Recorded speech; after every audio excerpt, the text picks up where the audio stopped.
By morning, my plan had solidified into something both elegant and ironic. Rebecca and Daniel had tried to supervise my retirement transition. Perhaps it was time for me to supervise something of theirs instead, something they clearly valued. As much as I valued my independence. Before we jump back in, tell us where you're tuning in from, and if this story touches you, make sure you're subscribed, because tomorrow, I've saved something extra special for you. The opportunity to implement. My plan arrived sooner than expected. A week after my conversation with Eleanor, Rebecca called in a state of barely contained panic. "Dad, it's getting worse. 5 more houses in our neighborhood have sold to these corporate buyers. The Wilsons next door just accepted an offer from Summit Residential, 40% above market value." Daniel's furious. The neighborhood association meeting last night was chaotic. I made appropriately sympathetic noises while processing this information. Summit Residential, the same company that had contacted me. "What's Daniel planning to do?" I asked. "Everything he can think of. He's contacted city council members about zoning restrictions, reached out to a real estate attorney about collective action options, even started researching historical designation possibilities to limit development options. Those sound like reasonable approaches," I said carefully. "Though I imagine they'll take time to implement, if they work at all." Rebecca's frustrated sigh carried clearly through the phone. "That's the problem. These companies move so quickly. By the time any protective measures are in place, they could own half the neighborhood." "Have they approached you and Daniel directly?" "Not yet, but it's just a matter of time. Daniel says they typically secure a certain percentage of properties in a target area before approaching holdouts with even higher offers." "And if they do approach you?" "We're not selling," Rebecca said firmly. "This is our home. We've built our lives here. We're not going to be forced out by corporate vultures." I admired her determination, even as I noted the irony. Rebecca and Daniel were fighting to maintain control over their living situation, exactly what they had attempted to deny me through their supervision plan. "I appreciate your commitment," I said. "Though it might be prudent to understand what options would be available to you if the situation becomes untenable." "What do you mean?" "Well, if these corporate buyers secure enough properties in your neighborhood, property values and community character will change regardless of whether you sell. It might be wise to consider what alternatives would be acceptable to you, just as a contingency plan." Rebecca was quiet for a moment, absorbing this practical advice. "I suppose that makes sense," she conceded reluctantly. "Though Daniel is determined to fight this to the end." "Of course. I respect that." I paused, then added casually, "By the way, I've been researching these corporate buying initiatives since you mentioned them. I've compiled quite a bit of information that might be useful to you and Daniel. Would you be interested in seeing what I've found?" "You've been researching this?" The surprise in Rebecca's voice confirmed what I'd suspected. She hadn't considered that her retired father might be capable of meaningful contribution to her problem-solving efforts. "Yes, it's an interesting economic and social phenomenon. My colleague Martin at the university has actually published on similar housing market disruptions. I've been corresponding with him about your situation." That would be very helpful, actually. Daniel's been too overwhelmed to do much comprehensive research. I'd be happy to share what I found. Perhaps I could come down this weekend? We could discuss strategies. The offer hung between us, an inversion of our usual dynamic. Instead of Rebecca offering professional guidance for my retirement, I was offering research and expertise for her housing crisis. "That would be great," she said finally. "Daniel will appreciate the help. He's been working nonstop on this." When I hung up, I felt a complex mixture of emotions.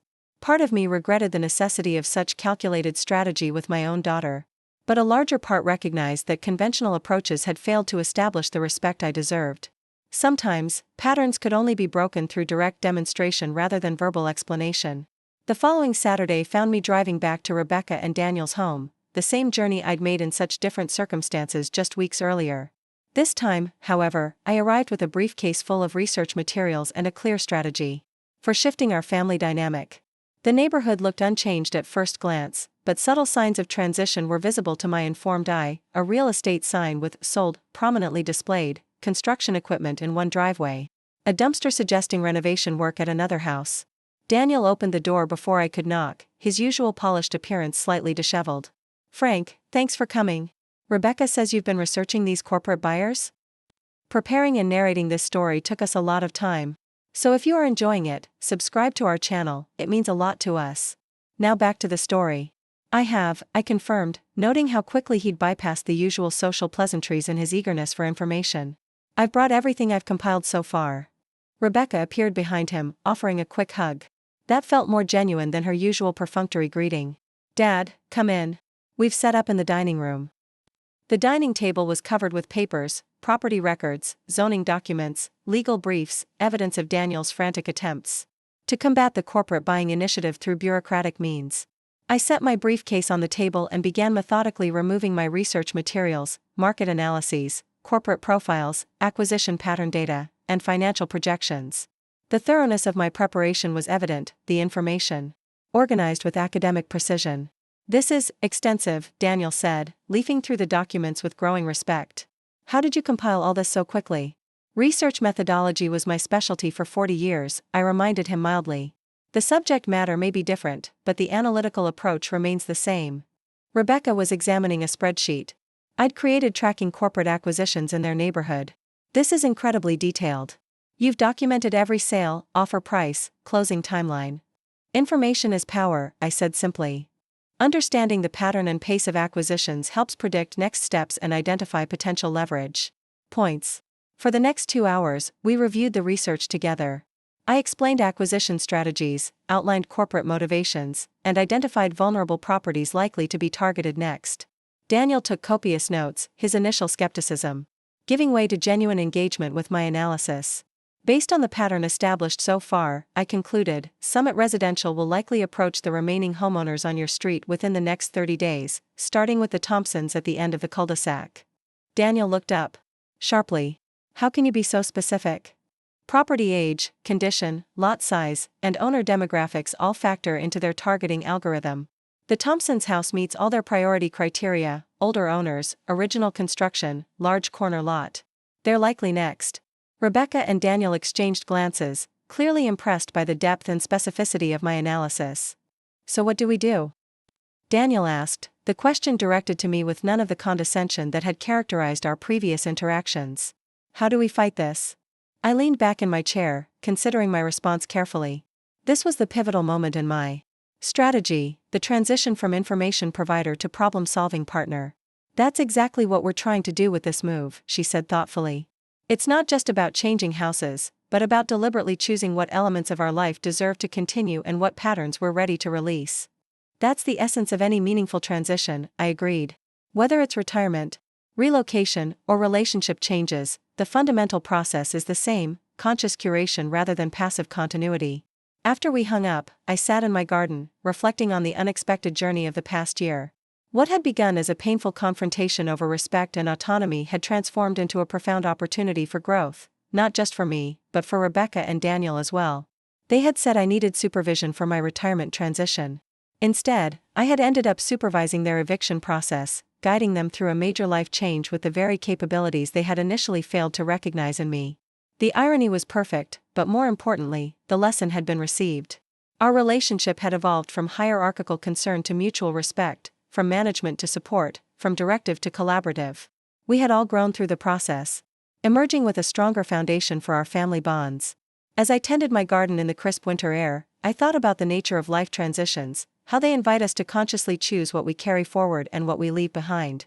Rebecca and Daniel had tried to supervise my retirement, a pattern I had firmly declined to carry forward. In its place, we had cultivated something far more valuable, a relationship based on mutual respect, regardless of age or life stage. In the end, I hadn't just supervised their eviction process. I had helped transform our family dynamics from control to collaboration, from management to support, from supervision to respect. And that transformation would serve us all far better than any retirement community or corporate housing offer ever could. The doorbell rang, interrupting my gardening reflections. When I answered, I found Rebecca standing on my porch, a bottle of champagne in one hand and a small gift bag in the other. "I was in the neighborhood," she said, though her business rarely brought her to this part of town. "Thought I'd stop by, if you're not busy." "Never too busy for family," I replied, welcoming her inside. "Especially when they come bearing gifts." She smiled, setting the champagne on my kitchen counter. "It's to celebrate. We're officially moved into the new house. The last box is unpacked, at least theoretically. And we wanted to thank you for your guidance through the whole process." "No thanks necessary," I assured her. "I was happy to help." "There's something else," she said, handing me the gift bag. "Something I think is long overdue." Inside the bag, I found a small wooden plaque, beautifully engraved with a quote from Ralph Waldo Emerson: "The purpose of life is not to be happy. It is to be useful, to be honorable, to be compassionate, to have it make some difference that you have lived and lived well." Below the quote, in smaller lettering, in honor of Dr. Frank Reynolds, whose retirement marks not an ending but a continuation of a life lived with purpose and wisdom. "It's what we should have given you when you first retired," Rebecca said quietly. "Not concern or supervision, but recognition and respect." The gesture touched me deeply, not just the gift itself, but what it represented: Rebecca's growth, her willingness to acknowledge her error, her commitment to a different kind of relationship moving forward. "Thank you," I said simply. "This means a great deal to me." "I've been thinking a lot about how we approached your retirement," she continued.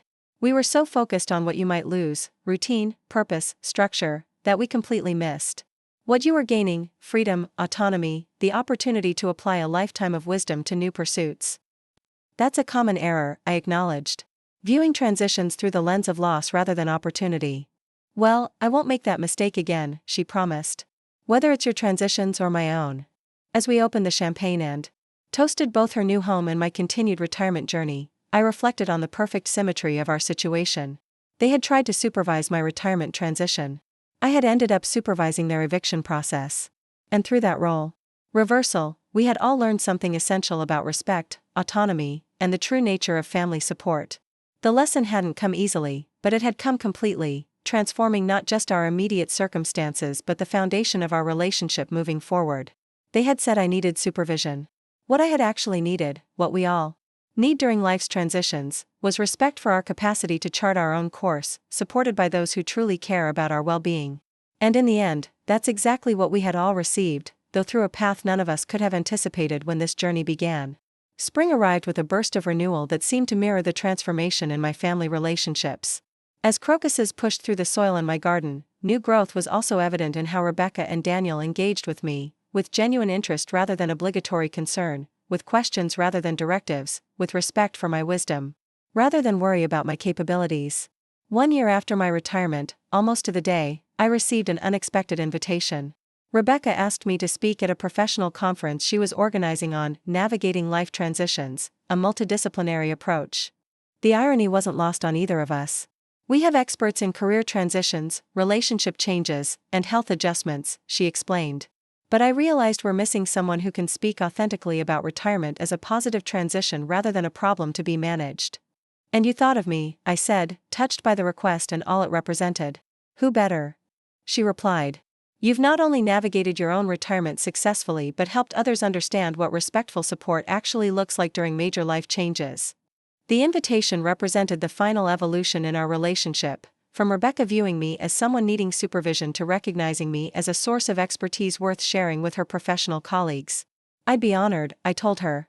"Though I suspect some of my perspectives might challenge conventional therapeutic approaches to retirement counseling." "That's exactly why we need your voice," she said with unexpected humility. "Too often, we professionals pathologize normal life transitions because we're trained to identify problems rather than recognize opportunities." As I prepared my presentation, in the weeks that followed, I found myself reflecting on the remarkable journey that had brought us to this point. What had begun with their misguided attempt to supervise my retirement had evolved into a profound recalibration of our entire family dynamic. The process hadn't been easy, but the outcome had enriched all our lives in ways none of us could have anticipated. The conference was held at a prestigious university where Rebecca had once studied and now occasionally lectured. As I took my place at the podium, facing a room of therapists, counselors, and other helping professionals, I felt a surge of purpose that validated everything I believed about retirement, not as an ending requiring supervision, but as a beginning, offering new avenues for contribution. "Good afternoon," I began. "My name is Dr. Frank Reynolds. I've spent 40 years researching and teaching educational psychology, with particular focus on life transitions and developmental stages. Today, however, I'm not here primarily as an academic. I'm here as someone who has recently navigated the retirement transition and learned some unexpected lessons along the way, lessons that might challenge conventional thinking about how we support older adults through this significant life change." From my position at the podium, I could see Rebecca in the back of the room, watching with an expression of pride that warmed me deeply. Daniel sat beside her, having taken the afternoon off from his law practice specifically to attend my presentation. "The first and perhaps most important thing to understand about retirement," I continued, "is that it is not a problem to be solved. It is not a condition requiring management. It is not a decline demanding supervision. It is, rather, a transition.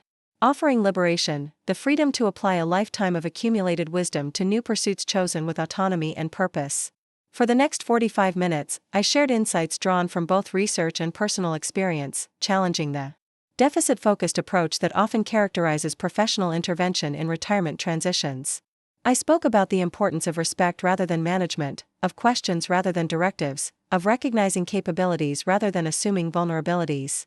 When we approach retirement, whether our own or someone else's, primarily as a set of potential problems, we miss the profound opportunities it presents, I explained.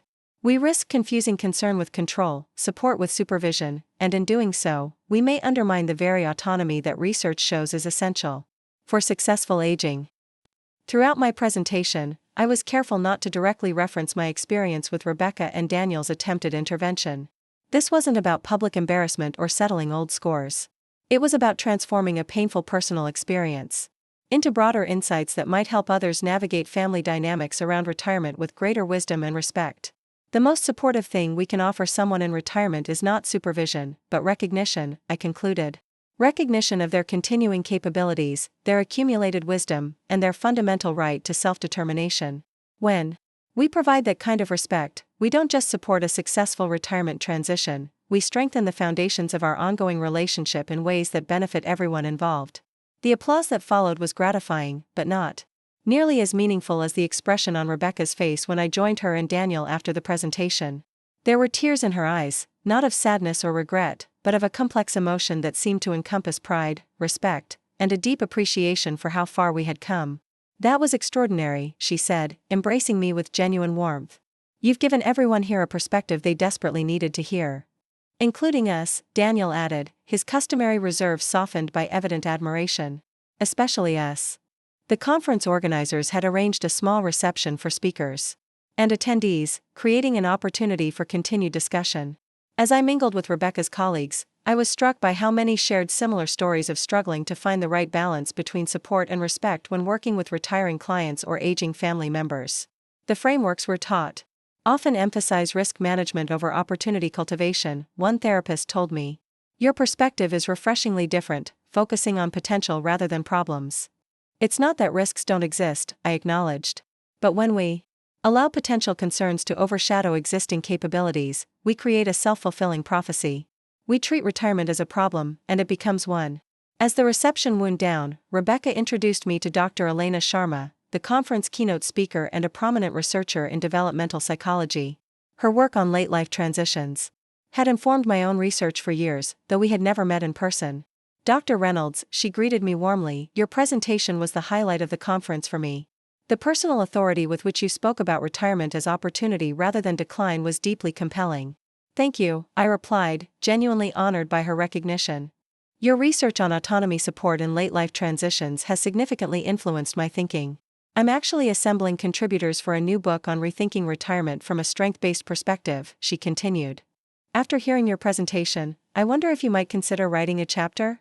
The invitation was unexpected, but perfectly aligned with this new chapter of my life, an opportunity to transform personal experience into professional contribution, to help reshape how retirement transitions are understood and supported. "I'd be delighted," I told her, already considering how I might structure such a contribution. "Excellent," Elena smiled. "I think your perspective will add something uniquely valuable to the collection. Would you have time to discuss it further? Over dinner? I'd love to hear more about your experience." As we made arrangements to meet the following week, I caught Rebecca watching our interaction with evident satisfaction. When Elena moved on to speak with other attendees, Rebecca approached, her expression reflecting genuine happiness for this new opportunity. "From supervised retiree to sought-after expert in 1 year," she observed with gentle humor. "Quite a transformation." "The capabilities were always there," I reminded her.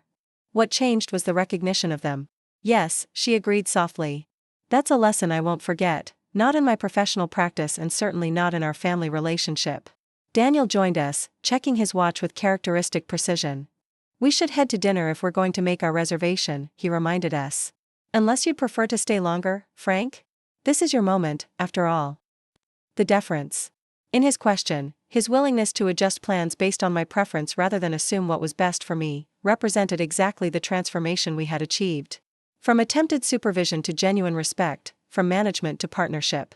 Dinner sounds perfect, I assured him. This has been a full and meaningful day. As we left the conference center together, walking as equals rather than as supervisor and supervised, I reflected on the remarkable journey of the past year.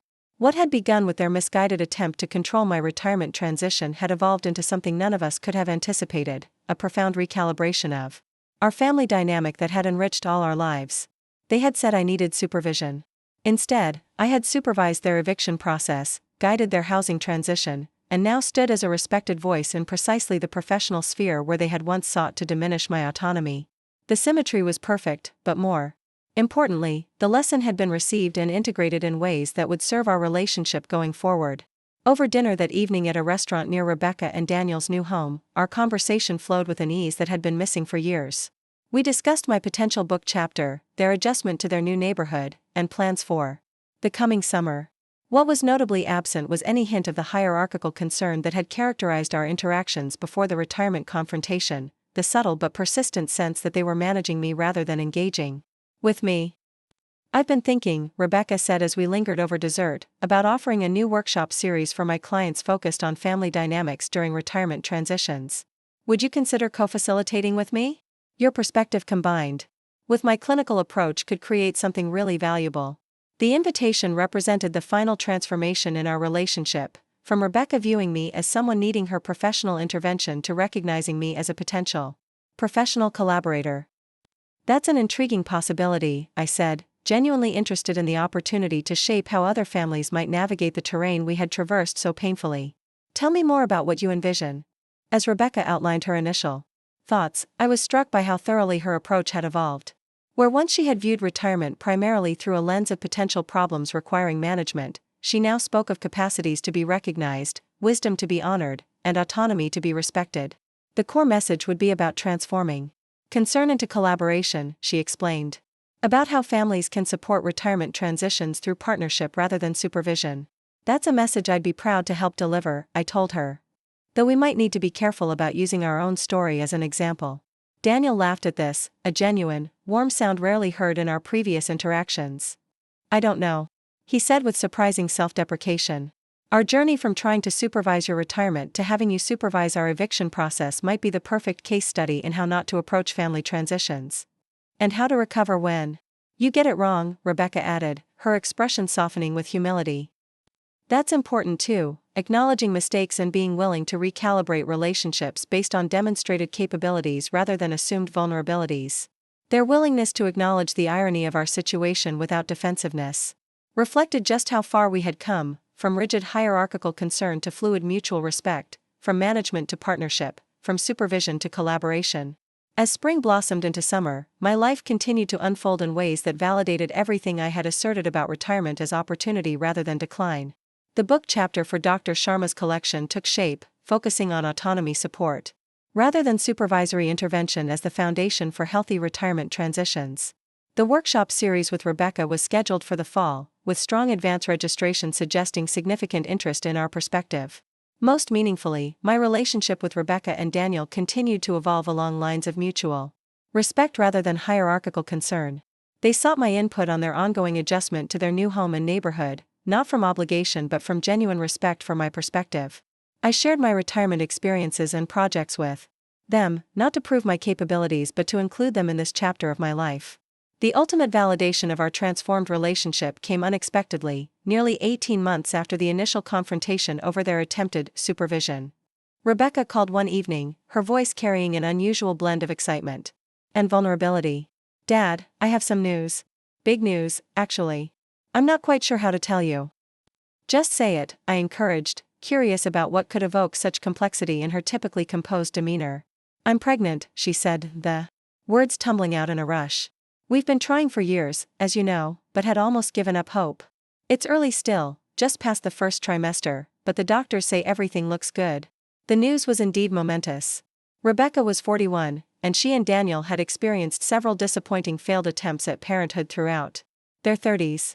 They had gradually stopped discussing the possibility, focusing instead on their careers and home. This unexpected development represented a profound life transition, perhaps even more significant than retirement or relocation. That's wonderful news, I said warmly. I'm so happy for you both. Thank you, she replied, her voice steadier now. But that's not actually why I'm calling. Or not the only reason. Oh? We've been thinking about what kind of support we want as we prepare for this completely unexpected life change. And we realized something important. What's that? We don't need someone to supervise our transition to parenthood. We don't need management or control or directive guidance. Her words deliberately echoed our conversations about retirement, acknowledging the parallel with gentle humor. What we need is a trusted advisor who respects our autonomy while offering wisdom from experience. Someone who knows how to support without supervising. The request embedded in her statement was clear, though not yet directly articulated. She was inviting me to play a significant role in their journey to parenthood, not as a supervisor but as a supportive guide, exactly the role I had wanted in their lives all along. Someone like a grandfather who understands the difference between helpful perspective and controlling direction? I suggested. Exactly, she confirmed, relief evident in her voice. Someone who can help us navigate this transition with wisdom rather than worry, with questions rather than directives. I would be honored to be that person, I told her, deeply moved by the request and all it represented. Though I should warn you, parenting, like retirement, is a transition best approached with humility and adaptability. What worked for one generation may need significant recalibration for the next. That's precisely why we value your perspective, she said. Not because you have all the answers, but because you understand that the most important support comes with respect for our right to find our own answers. After we hung up, I sat in my garden as evening settled around me, reflecting on the remarkable journey that had brought us to this point. What had begun with their misguided attempt to supervise my retirement had evolved into a profound recalibration of our entire family dynamic, one that would now extend to a new generation. They had said I needed supervision for my retirement transition. I had ended up supervising their eviction process. And now, in the ultimate symmetry, they were inviting me to support their transition to parenthood, not through supervision but through respect, not through management but through partnership.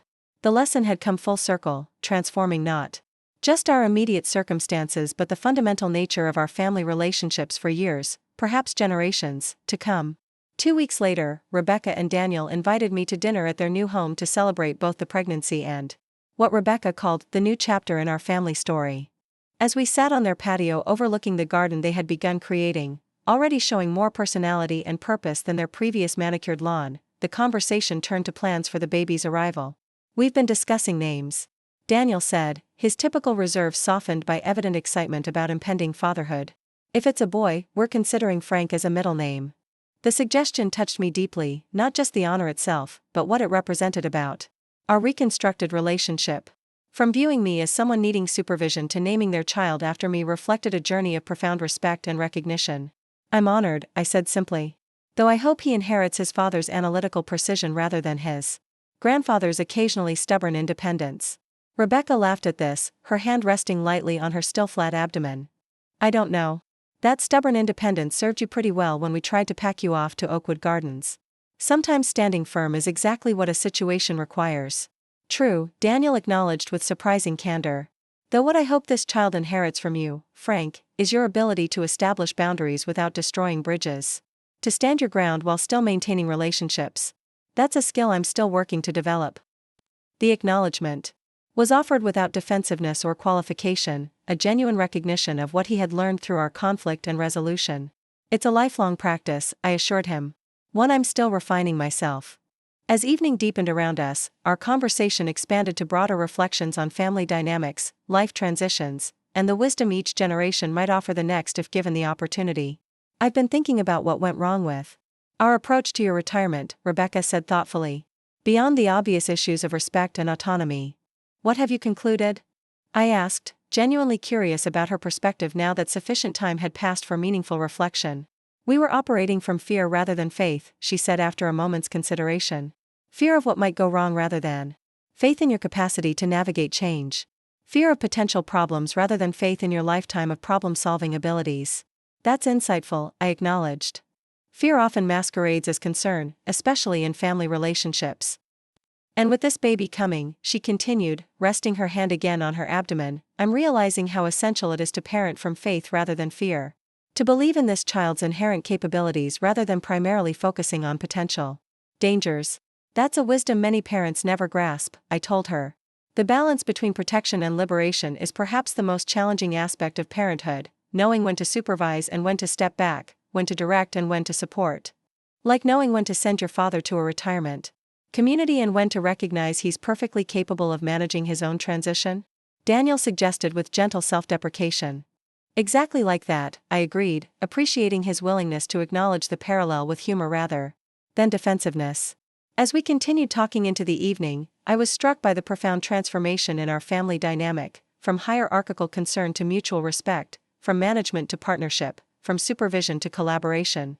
What had begun as a painful confrontation had evolved into something none of us could have anticipated, a deeper, more authentic connection based on recognition of each person's inherent wisdom and autonomy. They had said I needed supervision. I had ended up supervising their eviction process. And now, we were preparing to welcome a new life with a shared commitment to supporting rather than supervising, to offering wisdom without imposing direction, to recognizing capabilities rather than assuming vulnerabilities. The journey hadn't been easy, but the destination had proved worth every difficult step. From attempted supervision to mutual respect, we had found our way to a family dynamic that honored each person's autonomy while maintaining meaningful connection, a balance that would serve not just our current relationships but those we would build with the next generation. As I drove home that evening, I reflected on the ultimate lesson of our family's transformation. Life transitions, whether retirement, relocation, or impending parenthood, aren't problems requiring supervision. They are opportunities inviting growth, particularly in how we relate to those we love. Rebecca and Daniel had approached my retirement as something to be managed through supervision. I had responded by demonstrating capabilities they had failed to recognize, ultimately supervising their eviction process with the very skills they had doubted. And through that role reversal, we had all learned something essential about respect, autonomy, and the true nature of family support. The lesson would now extend to a new generation, as Rebecca and Daniel prepared to welcome their child with a commitment to faith rather than fear, to supporting growth rather than supervising development, to recognizing emerging capabilities rather than focusing primarily on potential vulnerabilities. In the end, what had begun as a confrontation over who needed supervision had evolved into a shared understanding that none of us did. What we all needed, across generations and life transitions, was respect for our capacity to chart our own course, supported by those who recognize our capabilities rather than assuming our vulnerabilities. That recognition, more than any specific outcome, represented the true victory in our family's journey from supervision to respect, from management to partnership, from control to collaboration. It was a transformation that would serve us all, present and future generations, far better than any retirement community or corporate housing initiative ever could. 1 year after Rebecca's pregnancy announcement, I stood in the hospital room, holding my 3-day-old grandson, Frank Daniel Matthews. His tiny hand gripped my finger with surprising strength, his eyes, already showing hints of Rebecca's determined gaze, studying my face with what seemed like ancient wisdom. "He likes you," Rebecca observed from her hospital bed, watching our interaction with evident joy. "He's usually fussier with new people. Perhaps he recognizes a kindred spirit," I suggested. "Someone else who doesn't appreciate being managed without consultation." She laughed at this, the tension of childbirth and early parenthood momentarily lifting. "We're already being careful about that," she assured me. "Daniel and I have promised each other that we'll try to parent from faith rather than fear, to support rather than supervise." "That's a worthy intention," I acknowledged. "Though I suspect it will be tested regularly as he grows. The line between necessary guidance and excessive control isn't always clear, especially when safety concerns are genuine." "That's why we need you," Daniel said, entering the room with coffee for himself and Rebecca. "To help us remember the difference between supporting and supervising, between guidance and control." "I'll do my best," I promised, still captivated by the small miracle in my arms. Though I should warn you, grandparents have their own challenge in respecting parental authority while offering wisdom from experience. "We trust you to navigate that balance," Rebecca said warmly. "After all, you've had plenty of practice establishing healthy boundaries while maintaining loving relationships." The reference to our past conflict carried no sting now, only shared understanding of how far we had come and what we had learned along the way. From attempted supervision to mutual respect, we had transformed not just our immediate circumstances, but the foundation of our family relationships for generations to come. As I carefully transferred baby Frank back to his mother's arms, I reflected on the remarkable journey that had brought us to this moment. What had begun with their misguided attempt to supervise my retirement had evolved into a profound recalibration of our entire family dynamic, one that would now shape how this new life was welcomed and guided into the world. They had said I needed supervision. I had ended up supervising their eviction process. And now, we were all learning the ultimate lesson: that true support, across generations and life transitions, comes not from supervision but from respect, not from management but from recognition, not from control but from collaboration. It was a lesson worth every difficult step of our journey, a truth that would serve not just our present relationships but those we would build with future generations.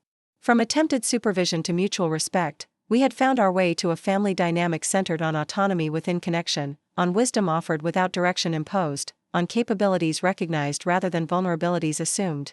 As I watched Rebecca and Daniel with their newborn son, I saw not just new parents but new people, transformed by our shared journey from supervision to respect, from hierarchical concern to mutual recognition.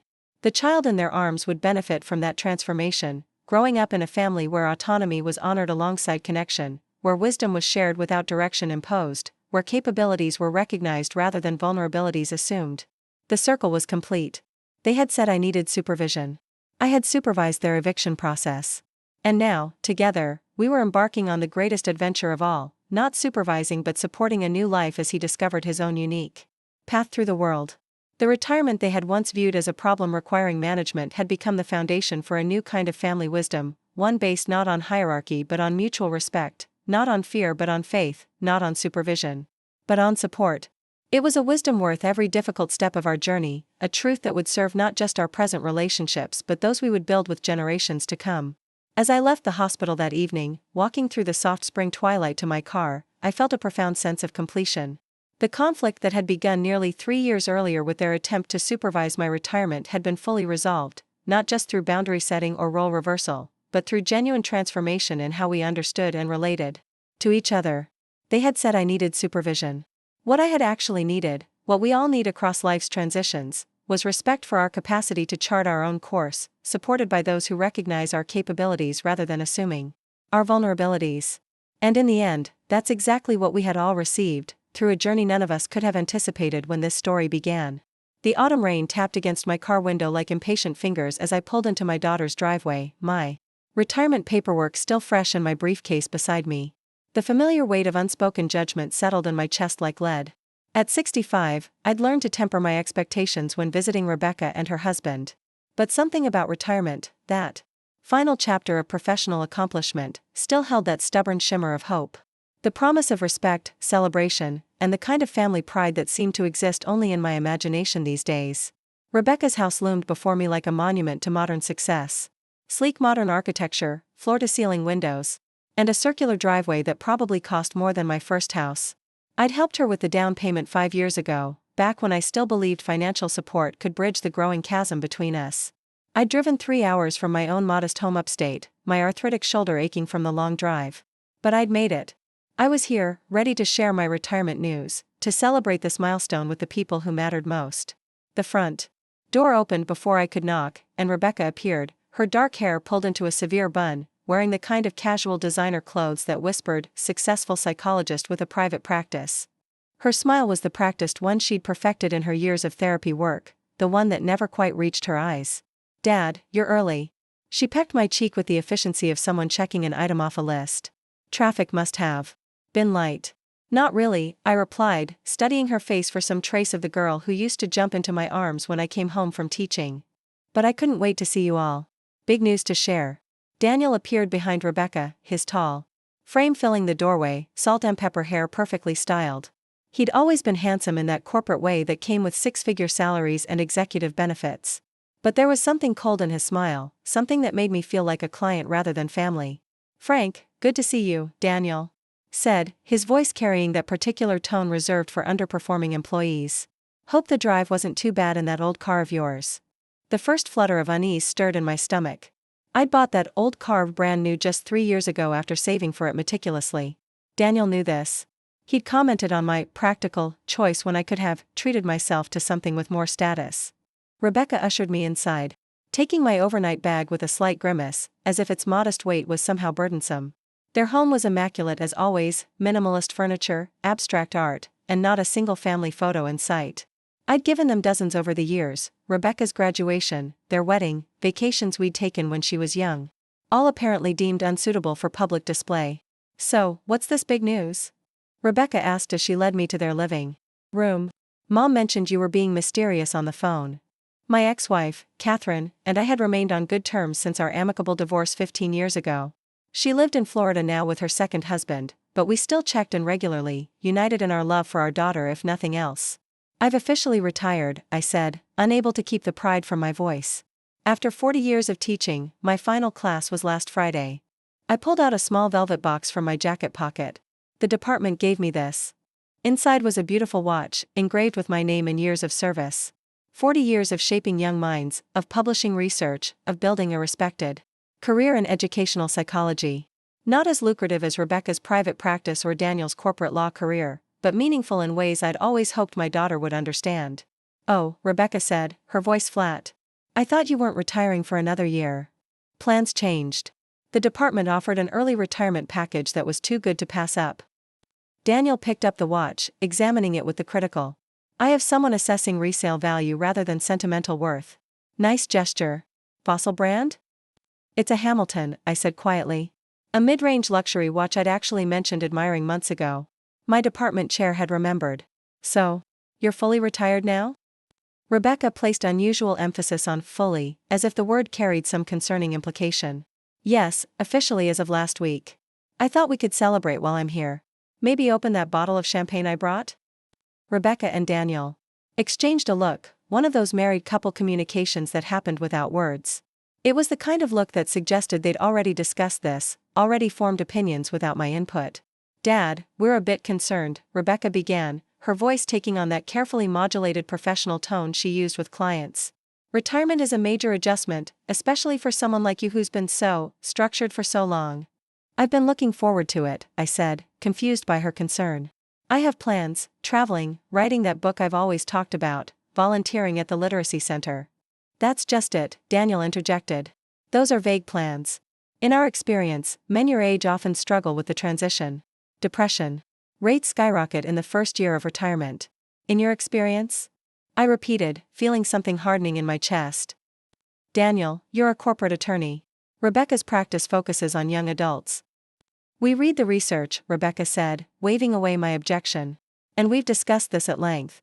Another look passed between them, and Rebecca straightened her spine, clearly preparing to deliver a rehearsed message. Dad, we think you need some supervision during this transition period. The word hung in the air between us like an insult. Supervision. As if I were a child. As if 40 years of managing classrooms, mentoring doctoral students, and running a department had left me incapable of managing my own retirement. Supervision, I repeated, the word tasting bitter on my tongue. Just some structure, Rebecca clarified, her tone brightening as if enthusiasm could somehow make this less insulting. We've looked into some retirement communities that offer transitional programs. Places where you'd have your own apartment but with staff checking in, organized activities, meal plans. I see, I said finally, struggling to keep my voice even. And where exactly are you living, Rebecca? Last I checked, you're in a single-family home with no supervision whatsoever. That's different, she replied without a trace of irony. We're still working. We have natural structure in our lives. Of course you do. My own home, which I'd owned for 20 years and had nearly paid off, apparently didn't provide the appropriate structure for a man with a PhD who'd spent his career studying human development and educational psychology. Dad, it's really for the best, Rebecca said, reaching for my hand in a gesture that felt more clinical than comforting. We've seen too many retired men your age decline rapidly without proper support systems. Proper support systems, I repeated hollowly. Like family? Rebecca's smile tightened almost imperceptibly. That's not what I meant. But it was exactly what she meant. In Rebecca and Daniel's worldview, I wasn't capable of creating my own meaningful post-retirement life. I needed supervision from professionals because my own daughter couldn't be bothered to provide the emotional support that family traditionally offered. Daniel cleared his throat. Frank, we've actually scheduled a tour at Oakwood Gardens for tomorrow morning. It's a beautiful facility, very upscale. They have an opening in their transitional living program. The presumption stole my breath. They'd made arrangements without consulting me. They'd decided my future without a single question about what I might want or need. I already have a home, I said quietly. A home I love, with neighbors I've known for years, in a community where I volunteer. We know you're attached to your house, Rebecca said, her voice taking on that patronizing quality therapists sometimes use with resistant clients, but it's too much for you to manage alone, especially now that you won't have the university routine to keep you active. Too much for me to manage. The modestly sized 3-bedroom I'd maintained impeccably for 2 decades. The home where I'd hosted department gatherings, where I'd written 3 books, where I'd created a garden that was featured in the local home tour last spring. I'm managing just fine, I said, a dangerous edge creeping into my voice. I'm retired, Rebecca, not incapacitated. No one's saying you're incapacitated, Daniel interjected, his tone suggesting that's exactly what they were saying. We're talking about proactive planning to ensure your continued independence and well-being. My continued independence. By moving me into a supervised facility. The contradiction would have been laughable if it weren't so insulting. I appreciate your concern, I said, summoning the calm voice I'd used with difficult students over the years, but I have my own plans for retirement. What plans exactly? Rebecca pressed, skepticism evident in her tone. I took a deep breath, fighting the urge to defend myself. Why should I need to justify my retirement plans to my own daughter? Had I asked her to justify her career choices? Her decision to charge $200 an hour while turning away clients who couldn't afford her services? I'm going to finish writing my book, I said. I'm continuing my volunteer work at the Literacy Center. I'm planning to audit some courses in Italian and art history at the community college. And I've joined a hiking group for seniors that meets twice weekly. The look that passed between Rebecca and Daniel contained equal parts surprise and disbelief, as if they couldn't quite comprehend that I'd developed retirement plans without their input. That sounds ambitious, Rebecca said finally. It's a normal retirement, I corrected. Millions of people manage it every day without supervision. An uncomfortable silence settled over the living room. Rebecca straightened the already straight pillows on the sofa, a nervous habit she'd had since childhood. Daniel checked his watch, making a show of realizing the time. I should check on dinner, Rebecca said, standing abruptly. We can talk more about this later. As she disappeared into the kitchen, Daniel leaned forward, his voice lowered conspiratorially. Look, Frank, I know this is difficult to hear, but we're really concerned. Rebecca's worried you'll end up isolated and depressed like her Uncle Walter. Uncle Walter. Rebecca's great-uncle who'd developed dementia in his late 70s after his wife died. A man I'd met exactly twice, whose circumstances bore no resemblance to mine. I'm not Walter, I said firmly. I'm healthy, active, and socially connected. I just retired from teaching, not from life. Daniel's expression shifted to one I recognized. From our previous interactions, the look of a man who believed he knew better, regardless of evidence to the contrary. Just keep an open mind about Oakwood Gardens, he said, patting my knee as if I were a child. That's all we're asking. Keep an open mind. About surrendering my independence, my home, and my dignity because my daughter and son-in-law believed retirement was beyond my capabilities. Dinner was a masterpiece of modern entertaining. The table was set with Rebecca's expensive dinnerware. The salmon was perfectly cooked, the conversation carefully steered toward neutral topics, Daniel's recent golf game, an upcoming conference. Rebecca was attending, the weather forecast for the weekend. I answered questions when asked, laughed at appropriate moments, and tried to ignore the weight settling in my chest, the realization that my own daughter saw me not as a successful professional marking a well-earned retirement, but as an elderly man in need of monitoring and management. When Rebecca brought out dessert, an elaborate tiramisu she'd clearly purchased rather than made, Daniel cleared his throat in that particular way that signaled he was about to broach an important topic. So, Frank, about tomorrow's tour at Oakwood Gardens. They're expecting us at 10 a.m. The director herself is going to show us around. I set down my fork, the dessert suddenly tasteless. I won't be attending that tour. Rebecca's smile froze. Dad, we've already arranged everything. They're making special accommodations to show you their transitional living program. I'm not interested in transitional living programs, supervised communities, or any other euphemism for putting me somewhere you don't have to worry about me. That's not fair, Rebecca said, her voice rising slightly. We're trying to help you. Help me with what, exactly? I'm healthy, financially secure, and perfectly capable of managing my own retirement. Statistics show, Daniel began. I'm familiar with the statistics, I interrupted, my patience finally fraying. I taught them for 40 years.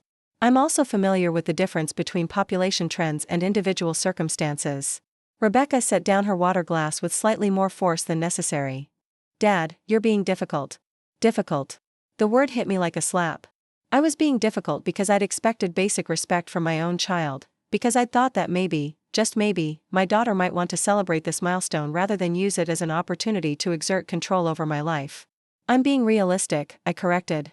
And I'm telling you clearly that I won't be touring any retirement facilities tomorrow or any other day. When I decide I need a change in living arrangements, I'll be the one to make that decision. Another look passed between Rebecca and Daniel, this one carrying a different energy. Frustration maybe, or the kind of patience you'd show a stubborn toddler who doesn't understand what's good for them. Dad, Rebecca tried again, her voice taking on that practiced therapist calm, we're just asking you to look. To consider the options before dismissing them outright. I have considered the options. I considered them years ago when I started planning my retirement. I've made my decision, and it doesn't involve surrendering my independence to ease your conscience. The words hung in the air between us, heavier than I'd intended but no less true for their weight. For years, I'd watched Rebecca and Daniel build their life of carefully curated success, making time for me only when it was convenient, checking in with phone calls that felt more like obligations than genuine interest. And now, faced with my retirement, their solution wasn't to become more involved in my life but to outsource their concern to professionals who would provide the supervision they deemed necessary. That's not fair, Rebecca said again, her voice smaller now. We're busy with our careers, with building our future. We can't just drop everything because you're retiring. I never asked you to drop anything, I said quietly. I came here hoping to celebrate a milestone. Instead, I found you've already planned my decline without bothering to ask what I might want. Daniel's jaw tightened, his corporate negotiation face sliding into place. Frank, I think you're overreacting. We're trying to be proactive, to help you transition smoothly into this new phase. By assuming I'm incapable of managing it myself? That's not what we're saying, Rebecca insisted, though it was exactly what they were saying. Then what are you saying? Because from where I sit, it sounds like you believe retirement is beyond my capabilities, that without work I'll simply collapse into dependency and confusion. Rebecca ran a hand through her hair, her therapist composure finally cracking. Dad, retirement is hard. People struggle. They lose purpose, connection, routine. We're trying to prevent that. By deciding I need supervision? By making appointments at retirement communities without my knowledge or consent. That's not prevention, Rebecca. That's control. The silence that followed was profound, broken only by the distant sound of a neighbor's car arriving home. Rebecca stared at her plate, and Daniel studied his water glass as if it contained answers to questions he hadn't thought to ask. We meant well, Rebecca said finally, her voice small in a way that reminded me, briefly and painfully, of the little girl who used to come to me with skinned knees and broken toys, looking for reassurance that everything would be okay. I know.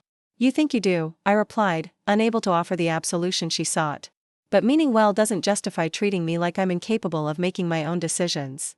Later that evening, as I unpacked in their impersonal guest room, all neutral tones and hotel-like amenities without a single family photo or personal touch, I found myself staring at my reflection in the bathroom mirror. The face looking back at me was lined with experience but clear-eyed and alert. The face of a man who'd built a respected career, raised a daughter alone after his divorce, maintained friendships and professional connections for decades. The face of a man who didn't need supervision. I thought about Marcus then, my department chair who'd retired 3 years ago. Marcus who now taught English to immigrants twice weekly, who'd taken up woodworking, who called me regularly with updates about former colleagues and enthusiastic reports about his latest projects. Marcus hadn't needed a transitional living program or supervision to find purpose after retirement. Neither did I. My phone buzzed with a text from Catherine. How did it go? Did you tell them about retirement? I stared at the message, unsure how to distill the evening's painful revelations into a text. How did I explain to my ex-wife that our daughter saw me as a problem to be managed rather than a parent to be celebrated? They think I need supervision, I typed finally. They've arranged a tour of a retirement community for tomorrow. Catherine's response was immediate and gratifying. What? Without asking you? That's completely inappropriate. What are you going to do? What was I going to do? The question echoed as I prepared for bed in Rebecca's pristine guest room, with its expensive sheets and complete absence of warmth or personality. I couldn't change Rebecca and Daniel's perception of me overnight. I couldn't force them to see me as a capable, independent adult rather than an aging parent requiring management. But I could refuse to participate in their narrative. I could stand firm in my own assessment of my needs and capabilities. And perhaps most importantly, I could recognize that their behavior said more about them than it did about me. As I lay in bed that night, listening to the unfamiliar sounds of Rebecca's house settling around me, I thought about my own home waiting for me. My comfortable chair by the window where I read each morning. My garden that would need attention after these spring rains. My kitchen where I'd been teaching myself to make pasta from scratch, a skill I'd always wanted to learn but never had time for during my teaching years. I thought about the book I was writing, the volunteer work that gave me purpose, the friends who checked in regularly not out of obligation but genuine affection. I thought about what retirement really meant to me, not an ending or a diminishment, but a well-earned opportunity to explore parts of myself and the world that my career hadn't left room for. And as I drifted towards sleep in my daughter's impersonal guest room, I made a decision. I wouldn't be attending any tour tomorrow. I wouldn't be considering any transitional living programs. And I wouldn't be accepting anyone's assessment of my capabilities except my own. For 40 years, I had taught others about human development, potential, and the importance of autonomy at every life stage. It was time to live those principles, even if, especially if, that meant standing up to my own daughter's misguided attempts to manage my retirement. The morning brought the steady rhythm of rain against the windows and the distant sounds of Rebecca and Daniel preparing for what they clearly expected to be a productive day of arranging my future without my input. I heard them in the kitchen, voices lowered but intense, discussing approach and resistance as if I were a case study rather than a parent.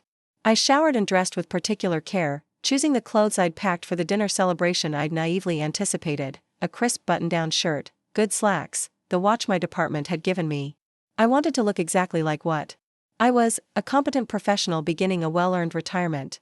When I entered the kitchen, Rebecca was arranging fruit on a platter with the kind of attention to detail that suggested she'd rather be doing anything else. Daniel sat at the breakfast bar, scrolling through his phone while absently eating a protein bar. "Morning," I said, pouring myself coffee from their elaborate espresso machine. "Dad," Rebecca looked up, her expression carefully composed. "Sleep. Well? We need to leave for Oakwood Gardens in about an hour." "I won't be going to Oakwood Gardens," I said calmly, taking a seat at the counter. Rebecca's hand stilled over the fruit platter. "Dad, we talked about this. It's just a tour, just exploring options." "No, you talked about it. You arranged it without consulting me. And I'm declining to participate." Daniel set down his phone, finally engaging with the conversation. "Frank, this is exactly the kind of rigidity we're concerned about. An inability to consider new situations is often an early warning sign of what, Daniel?" I interrupted, my voice level but firm. "Of self-respect? Of maintaining boundaries? Of expecting to be treated as a competent adult?" "That's not fair," Rebecca said, her default response when confronted with perspectives that challenged her narrative. "What's not fair is arranging tours of retirement facilities for your father without his knowledge or consent," I replied. "What's not fair is using your professional jargon to pathologize my perfectly reasonable objection to being managed like a dependent child." Rebecca's eyes widened slightly. In our family dynamic, I had always been the peacekeeper, the one who accommodated her strong personality, who made allowances for her controlling tendencies because I understood they came from a place of insecurity, rather than malice. This direct confrontation was unfamiliar territory. "We're trying to help," she insisted, her voice taking on the slight tremor it did when she felt challenged. "No, you're trying to control," I corrected gently. "There's a difference. Help would be asking what I need, what my plans are, how you might support my transition. Control is making decisions about my life without consulting me, using your professional status to override my autonomy." Daniel stepped in, his lawyer's instinct for mediation activating. "Look, Frank, we clearly got off on the wrong foot here. We should have discussed this with you before making arrangements. That's on us." The concession was minimal but strategic, acknowledge. The procedural error while maintaining the underlying assumption that I needed their intervention. "It's not just about the lack of discussion," I said. "It's about the fundamental assumption that retirement renders me incapable of managing my own life." "That's not what we're saying," Rebecca protested.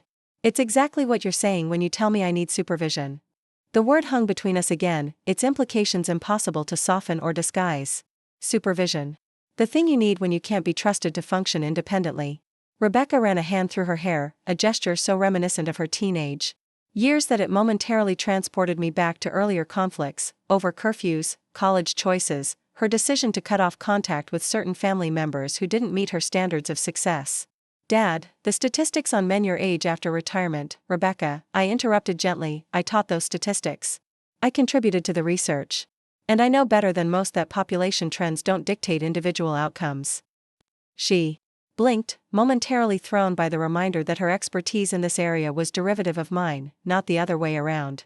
"Furthermore," I continued, "if you're genuinely concerned about my well-being in retirement, there are many ways you could support me that don't involve institutional supervision." "Like what?" The question seemed to surprise even her, as if she hadn't considered alternatives to the solution she'd already decided upon. "Like regular family dinners. Like inviting me to be part of your lives in meaningful ways. Like recognizing that I have expertise, interests, and capabilities that didn't suddenly vanish because I stopped teaching." The silence that followed was heavy with unspoken truths. The reality was that Rebecca and Daniel had built their lives with deliberate distance from me. Our interactions were scheduled, contained, and infrequent. The idea of regular family dinners or meaningful involvement was as foreign to their concept of family as my resistance was to their concept of retirement. "We're busy," Daniel said finally, the excuse so familiar it had lost all meaning. "Our careers are demanding. We can't just rearrange our lives because you're retiring." "I'm not asking you to rearrange your lives," I said quietly. "I'm asking you to respect mine." Rebecca's phone chimed with a calendar alert, and she glanced at it with visible relief. "We need to leave soon if we're going to make that appointment," she said, clearly hoping to end the increasingly uncomfortable conversation. "I've already told you I won't be attending," I repeated. "And furthermore, I'll be checking out of this visit early. I'll be heading home this afternoon." "What?" Rebecca's composure finally cracked. "You just got here. You're supposed to stay through Sunday." "I came to celebrate my retirement with family who I hoped would be happy for me. Instead, I found myself being assessed for supervision and institutional placement. Under these circumstances, I think it's best for everyone if I return home." "You're overreacting," Daniel said, his tone carrying the dismissive edge I'd grown to recognize over the years. "No, I'm establishing boundaries. There's a difference." I stood up, leaving my coffee half finished. "I'll pack my things and be out of your way before noon." As I turned to leave the kitchen, Rebecca called after me, her voice carrying a note of genuine confusion. "Dad, wait. What are we supposed to tell the director at Oakwood Gardens? She's expecting us." The question was so perfectly emblematic of Rebecca's priorities that I almost laughed. Her concern wasn't that I was leaving, or that our relationship had reached this painful impasse. Her concern was what to tell the retirement community director. "Tell her the truth," I suggested. "That you arranged a tour for your father without his knowledge or consent, and he declined to participate in your plans for his life." The look of shock on Rebecca's face might have been comical under different circumstances. In our family dynamic, I had always been the one to smooth things over, to accommodate her preferences, to make excuses for her behavior to others. The idea that I might expect her to take responsibility for her own actions was apparently revolutionary. As I packed my overnight bag in the guest room, I heard Rebecca and Daniel in the kitchen, their voices rising and falling in the rhythms of an argument they were trying to keep private. I caught fragments, completely unreasonable, and just trying to help, and now what are we supposed to do? The question hung in the air, though not in the way they intended. Now what were they supposed to do? Perhaps recognize that I was still the same competent person I'd always been.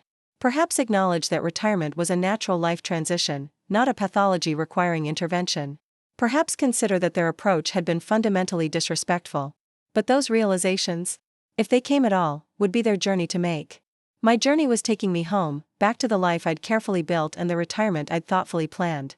When I emerged from the guest room with my bag packed, Rebecca was waiting in the hallway, her arms crossed defensively across her chest. "You're really leaving?" Her voice carried equal parts anger and disbelief. "Yes, I am." "Because we suggested a retirement community tour? Because you arranged it without consulting me, because you told me I need supervision, and because you've made it clear that you see my retirement as a problem to be managed rather than an achievement to be celebrated." Rebecca's expression shifted, a flicker of uncertainty breaking through her defensive posture.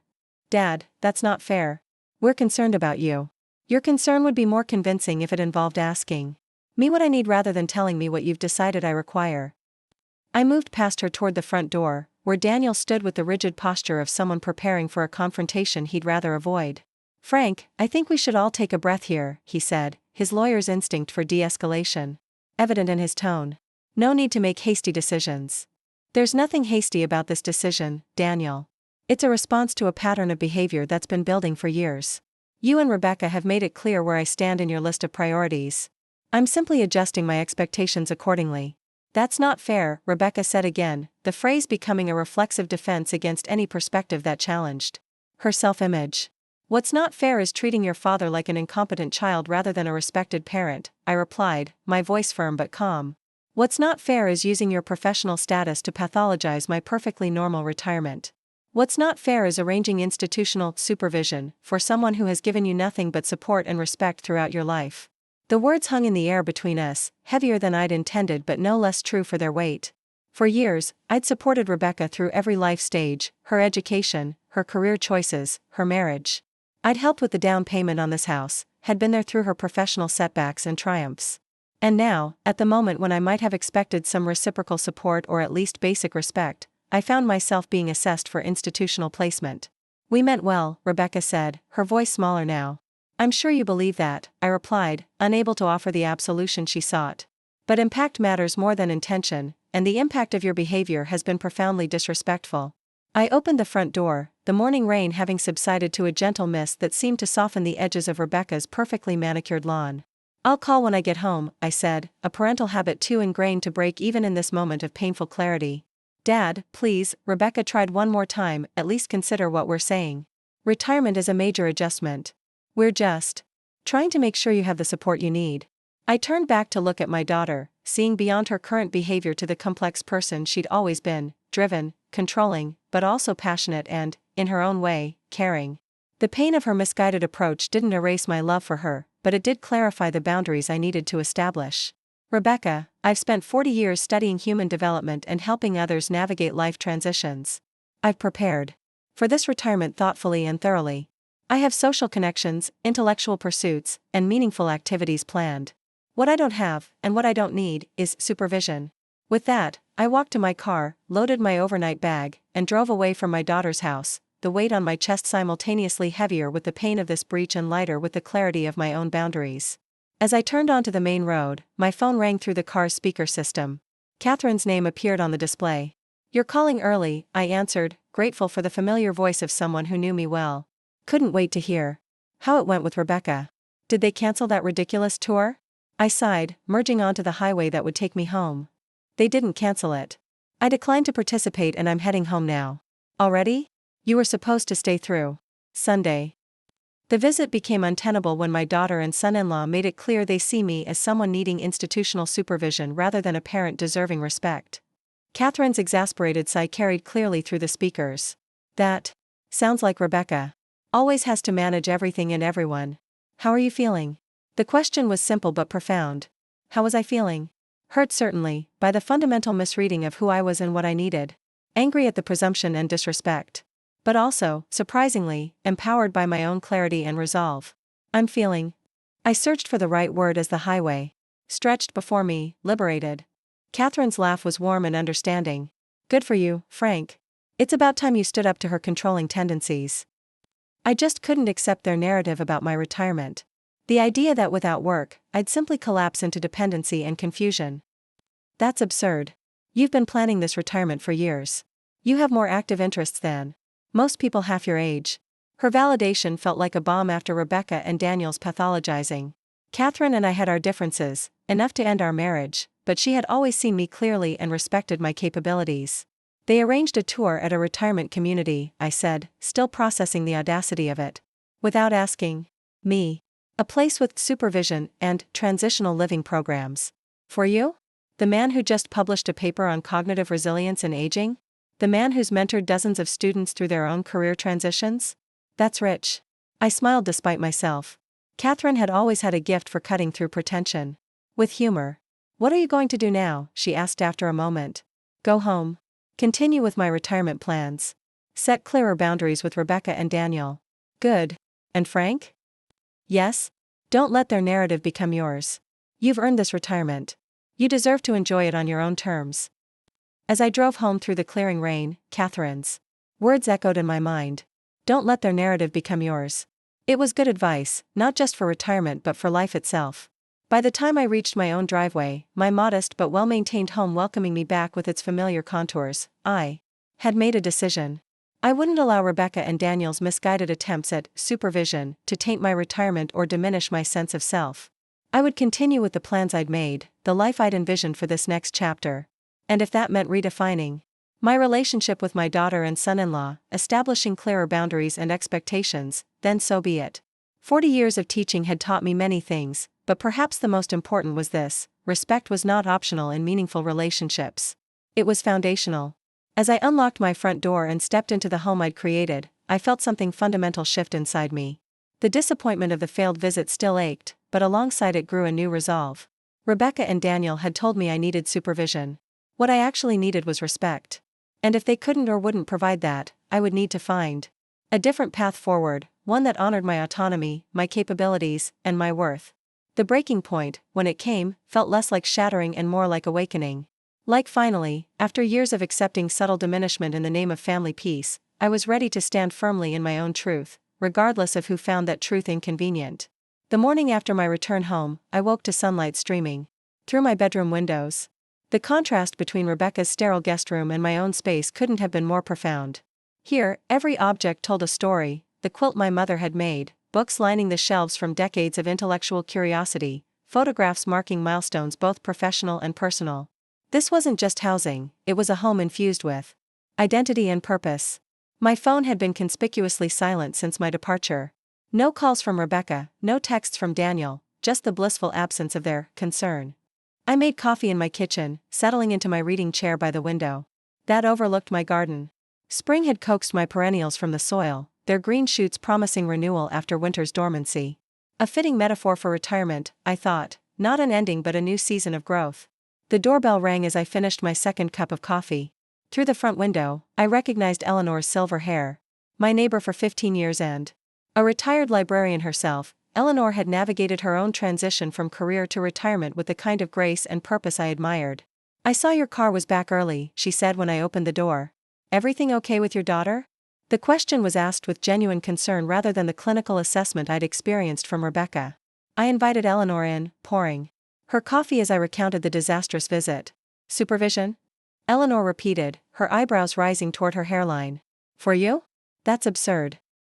According to Rebecca and Daniel, retirement renders me incapable of managing my own life without institutional oversight."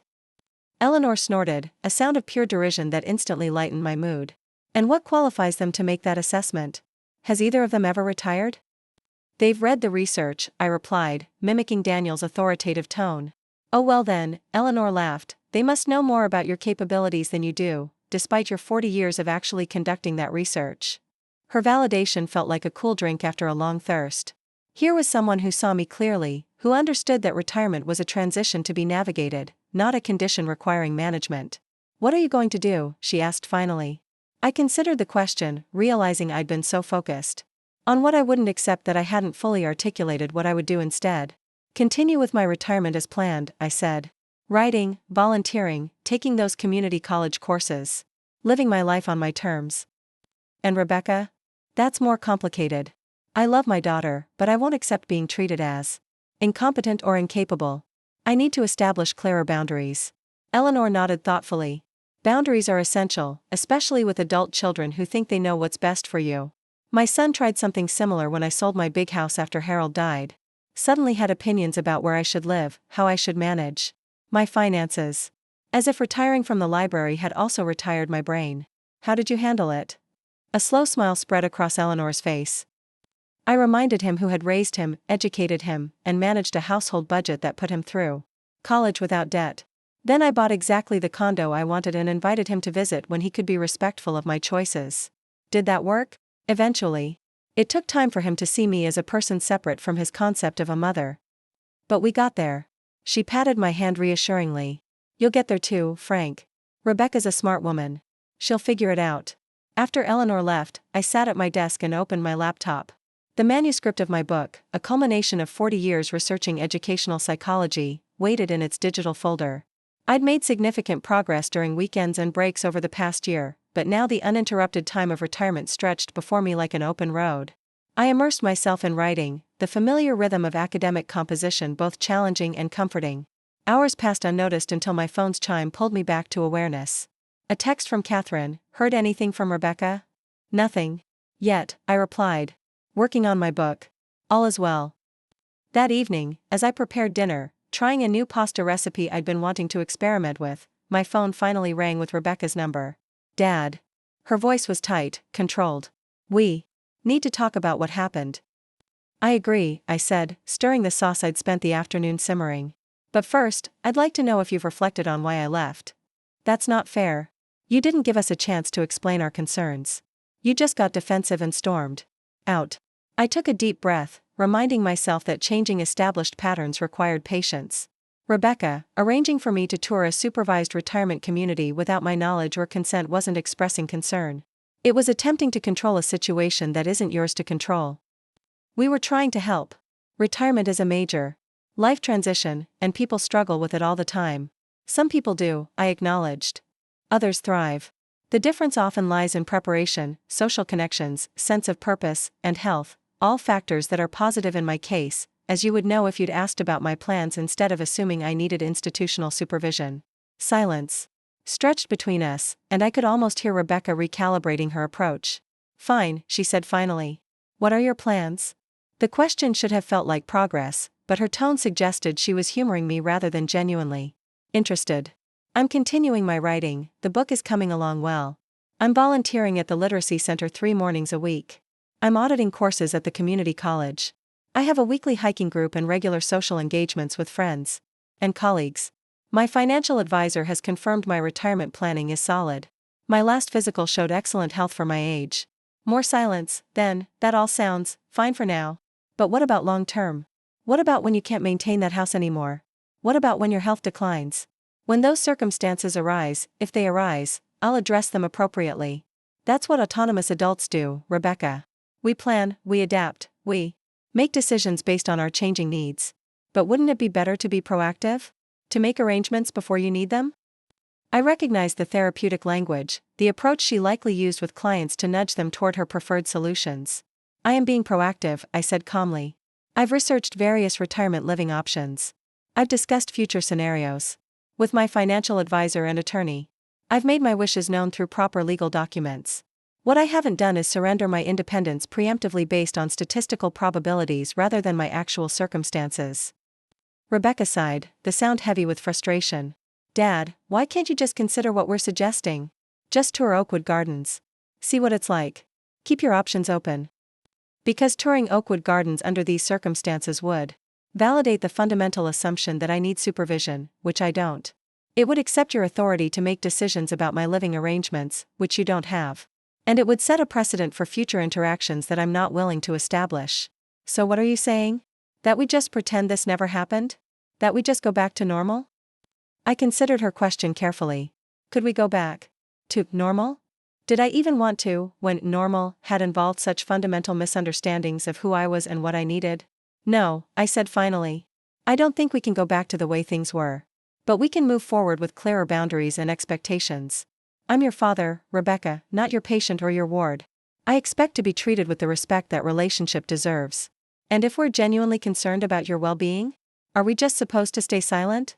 Concern expressed with respect looks like questions, not directives. It looks like, how are you planning to handle retirement? Not, we've scheduled a tour at a supervised facility because we've decided. You can't manage on your own. Another silence, longer this time. When Rebecca spoke again, her voice carried a different tone, less defensive, more contemplative.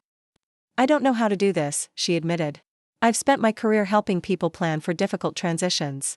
I see the problems that arise when people don't prepare adequately. I was trying to apply that professional knowledge to help you. I understand that, I said, my voice softening. But Rebecca, you're not my therapist. You're my daughter. And in your effort to apply professional solutions, you overlooked the personal relationship, the history of competence and independence that defines who I am. Maybe, she conceded, the word clearly difficult for her. But you could have explained that without walking out. Perhaps, I acknowledged. But in that moment, leaving felt necessary to establish a boundary that words alone weren't achieving. Sometimes actions communicate more clearly than explanations. The conversation ended without clear resolution, but something had shifted. A door had opened to the possibility of a relationship recalibrated around mutual respect rather than Rebecca's assumption of authority. It wasn't everything, but it was a beginning. The following week settled into a rhythm that confirmed everything. I'd told Rebecca about my retirement plans. Mornings at the Literacy Center, where I helped adults working toward their GEDs master reading comprehension strategies. Afternoons writing at my desk, the manuscript growing steadily under my focused attention. Evenings filled with cooking. Experiments, books I'd long wanted to read, occasional dinners with friends and former colleagues. It was during one such dinner, almost a month after the disastrous visit with Rebecca, that the conversation turned to housing markets and property values. My son's trying to buy in your neighborhood, said Martin, a former colleague from the psychology department. Got outbid on the third house in a row. Market's insane right now. Vulture investors, nodded his wife, Helena. They're buying everything they can get their hands on, flipping some, renting others. Driving up prices for everyone. Vulture investors? I asked, unfamiliar with the term. Martin's expression darkened. Corporate buyers. Investment firms. They come in with cash offers above asking price. Regular buyers can't compete, especially with rising interest rates. Is this happening in my neighborhood specifically? The question felt suddenly important, though I couldn't have articulated why. All over, Helena confirmed. But especially in established neighborhoods with good schools and rising property values. Places like yours where the homes are older but well maintained, on decent-sized lots. Perfect for teardowns or major renovations to flip for profit. The conversation moved on to other topics, but something about this information lingered in my mind like a puzzle piece waiting to find its place. When I arrived home that evening, I found myself looking at my house with new eyes, not as the home I'd created, but as a potential investment opportunity for corporate buyers looking to maximize profit. It was a perspective shift that would prove unexpectedly significant in the weeks to come. 2 days later, I received a letter from something called Horizon Capital Partners. The elegant letterhead and professional formatting initially suggested a financial services firm, but the content quickly revealed its true nature. Dear Dr. Reynolds, we have identified your property at 1542 Oak Ridge Lane as a prime acquisition opportunity for our residential portfolio. Horizon Capital Partners specializes in purchasing select properties in high-value neighborhoods for renovation and resale. We are prepared to make a cash offer significantly above current market value, with flexible closing timelines and no contingencies. As a courtesy to homeowners in our target acquisition zones, we are extending this private offer before beginning our broader purchasing initiative in your neighborhood. If you have any interest in exploring this opportunity, please contact our acquisition specialist. I set the letter aside, bemused by its timing after Martin and Helena's comments. Out of curiosity, I researched Horizon Capital Partners online. Their website was impressive: professional photographs of renovated properties, testimonials from satisfied sellers, detailed information about their neighborhood revitalization initiatives. Deeper research revealed what their marketing materials obscured. Horizon was a subsidiary of a much larger investment firm, one of many corporate buyers purchasing residential properties as financial assets rather than homes. Their business model involved buying in targeted neighborhoods, renovating or rebuilding to maximize return, and either selling at premium prices or converting to high-end rentals. I had no interest in selling my home, but the letter illuminated something I hadn't fully considered before. My house wasn't just my home. It was also an asset with significant market value, particularly to corporate buyers willing to pay premiums for properties in desirable neighborhoods. This realization lingered in the back of my mind as the weeks passed. Rebecca called weekly. Now, our conversations gradually warming, though still carefully navigating around the unresolved tension of her supervision concerns. She asked about my writing, my volunteering, my social activities, questions that suggested a growing acceptance, if not full understanding, of my independent retirement. Then came the call that would fundamentally alter the trajectory of my relationship with Rebecca and Daniel. Dad? Rebecca's voice carried an unusual edge of tension when I answered. Have you received any letters from development companies about buying your house? The question was so unexpected that it took me a moment to formulate a response. Yes, actually. Something called Horizon Capital Partners sent an offer letter about 3 weeks ago. Why do you ask? Rebecca's sharp intake of breath was audible through the phone. They contacted you too? They've been sending letters to everyone in our neighborhood. Daniel's furious. These corporate buyers are driving up property values to ridiculous levels, pricing out individual buyers, changing the character of established neighborhoods. The irony wasn't lost on me. The same corporate practices causing such concern for Rebecca and Daniel in their upscale neighborhood were being directed toward my more modest community as well. Have many of your neighbors sold? I asked, genuinely curious about the scale of this corporate buying initiative. 3 on our street alone. They're offering 20% above market value, cash deals, no contingencies. It's almost impossible to refuse, especially for older residents who were already considering downsizing. Older residents. The category she'd mentally placed me in when arranging that retirement community tour. These companies are predatory, Rebecca continued. They target vulnerable homeowners, pressure them to make quick decisions, then either flip the properties at obscene profits or turn them into high-end rentals that destroy the neighborhood's stability. That sounds concerning, I said carefully, processing the implications of what she was describing. What are you and Daniel planning to do? Fight it, of course. Daniel's organizing a neighborhood association meeting. We're looking into zoning restrictions, historical designation options, anything to slow down these corporate takeovers. Her passion was admirable, even if her assumptions about who qualified as vulnerable homeowners remained problematic. "I hope you're not considering their offer," she added, almost as an afterthought. "I hadn't planned to," I said truthfully. "I'm quite happy in my home." "Good," Rebecca said, obvious relief in her voice. "These companies are particularly aggressive with seniors living alone. They see you as easy targets." There it was again, the casual diminishment, the assumption of vulnerability based solely on age and living arrangement. "Rebecca," I said carefully, "I appreciate your concern, but I'm perfectly capable of evaluating property offers without being pressured or manipulated." "Of course you are," she replied quickly, though her tone suggested otherwise. "I just know how persuasive their tactics can be, and I worry about you being approached when you're alone." When I hung up, I sat at my kitchen table with the Horizon Capital Partners letter before me, seeing it with new clarity.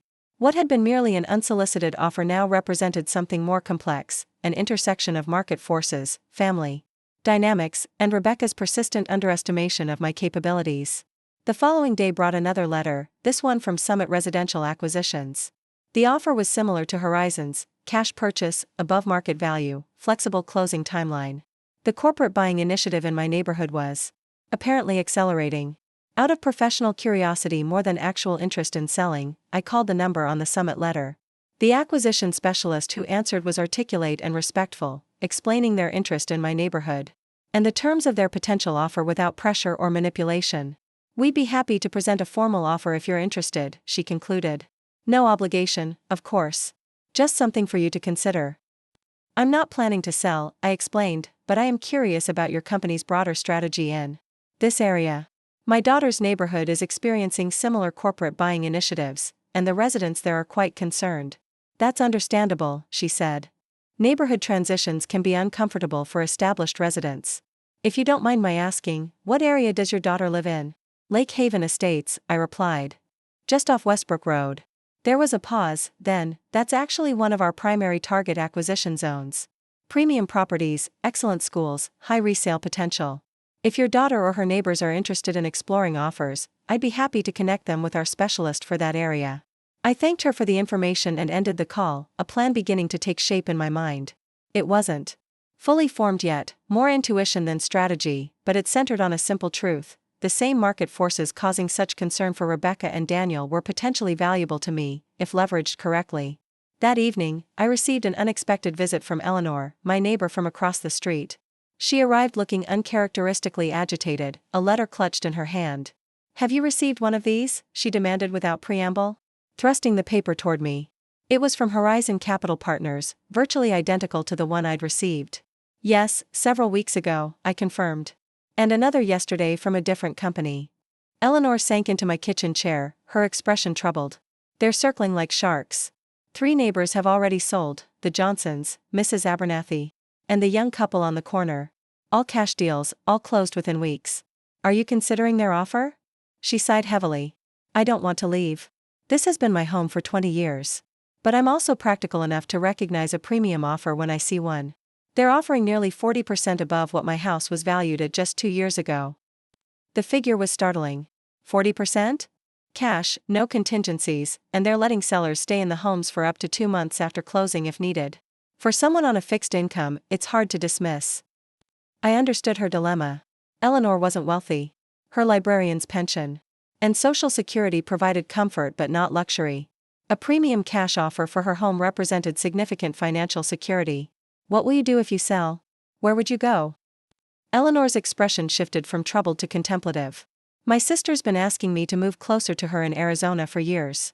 She's in a beautiful active adult community, no supervision required," she added with a knowing smile. "With what I'd clear from this house sale, I could buy something nice there outright and still have a healthy investment portfolio."